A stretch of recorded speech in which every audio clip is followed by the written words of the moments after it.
What's up, everybody? Today we have some good news and some not so good news. So let's start with the bad. It turns out that the parent company of Fromsoftware, Kadokawa, has been hacked by ransomware criminals.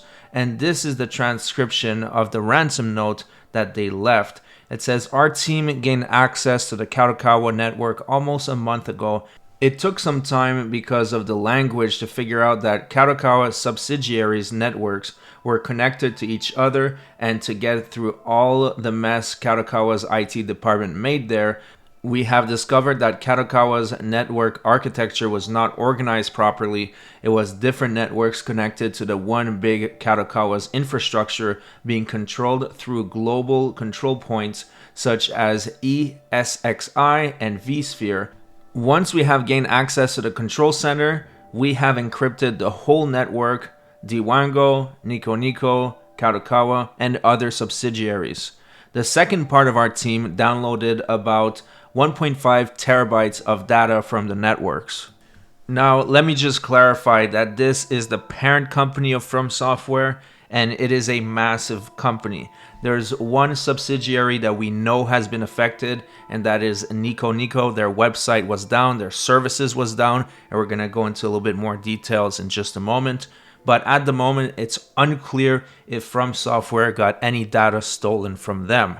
Now, when I saw this, at first I thought to myself, okay, well, that's just an allegation. They're saying they stole data. Is there any proof? At that time, I didn't know that one of the websites was down. But it turns out that Kadokawa themselves have confirmed that there has been a hack. So take a look at this. It says on Saturday, June 8th, the servers located in the Kadokawa Group's data center experienced a significant cyber attack, including ransomware targeting Nico Nico and the related services. Kadokawa is currently considering solutions and workarounds quickly on a company-wide basis in order to normalize its systems and business activities. The current status of the key businesses affected by the system failure, workarounds, and the progress of the investigation of information leakage are as follows. Now, I'm not going to read the whole document because it gets very technical. I'll leave the link in the description, but this part is important. It says, Kadokawa is investigating the possibility for information leakage with the support of external professional organizations. Kadokawa does not retain any credit card information of the group's customers, including Nico Nico service users, in its system, and therefore no credit card information will have been leaked. More accurate information based on the investigation results is expected to be available in July. Kadokawa will announce the information as soon as it is obtained. So the hackers are asking for a bunch of money. Apparently, Kadokawa is willing to offer some, but it's not enough to the hackers. And it's really rare, like I said, that corporations actually admit that these things happened. But in this case, they have confirmed it. Now, what does this mean for Fromsoftware? Hopefully it means nothing, because having a game leaked can be really terrible for the image of the game. I'm sure you guys are familiar that there was a leak for the Elden Ring first trailer almost, 5 years ago? And it looked like garbage, and some people thought, you know what, oh wow, that looks really stupid, not understanding that it was a non-complete build. But that didn't affect Elden Ring in the long run, so that's not really that big of a deal. But what will affect a company is when Insomniac got their X-Men game totally leaked. I mean, this game has been announced. It doesn't even have a release date yet. But if you wanted to, you could go on the internet and you can find actual gameplay footage of that game right now. And clearly the developers weren't ready to show it. It doesn't look finished, it doesn't look polished, and some people will see that and they're already going to have a negative opinion of the game.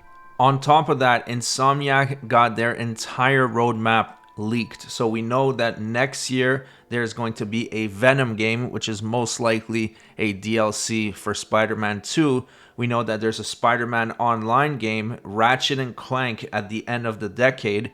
I mean, these games are probably still in the pre-production phase, and they have already been leaked. Now, don't get me wrong, I do like when there's insiders that leak certain information or sometimes screenshots, but not when it comes from ransomware, not when it comes from criminals who are extorting companies. If there happens to be an employee that just leaks it and it's not that much information, then yeah, it is interesting to speculate. Or sometimes you'll have some insiders like Jeff Grubb or others that will say, you know what, I heard there's this happening with Bloodborne or there's this happening with Elden Ring.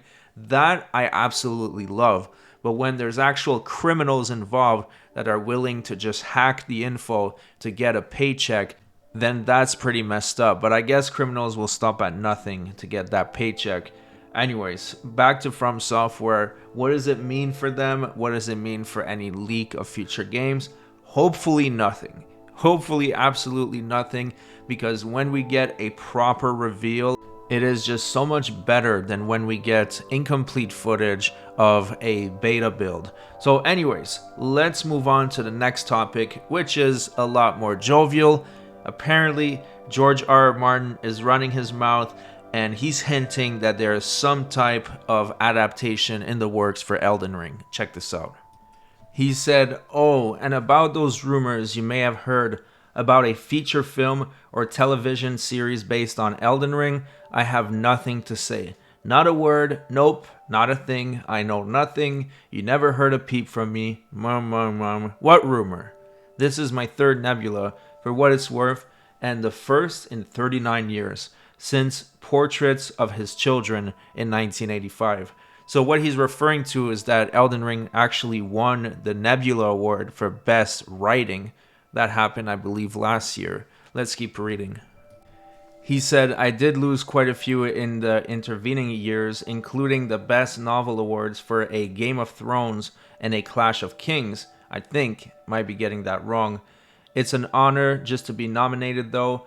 Gardner Dezois said, laughing when he welcomed me into the Nebula loser wing of the Hugo Loser Club along about 1974. You win some, you lose some, and some get rained out. Current mood, cheerful. So yeah, he is definitely hinting that there's going to be some type of Elden Ring, either anime or live adaptation.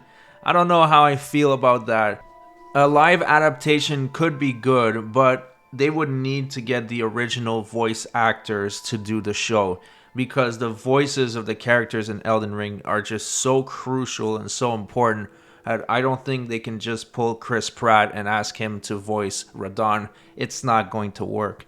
Now, if they did a cartoon version of it, then that could be interesting. I did some research and apparently there's already something in the works and it will look something like this, which I think looks fantastic, to be honest. Not a big fan of anime, but this art style does look really good. But that's just for very short videos. I think they're supposed to be just a couple minutes and represent certain scenes. It's not a full-blown show. So George R. R. Martin is hinting at something else. So that's it for the video. I just wanted to give you guys a quick update on some info I found and just an update on the channel. You guys know that I don't post consistently. Elden Ring just dropped, so I was posting a lot more. There was a lot of Salt going on.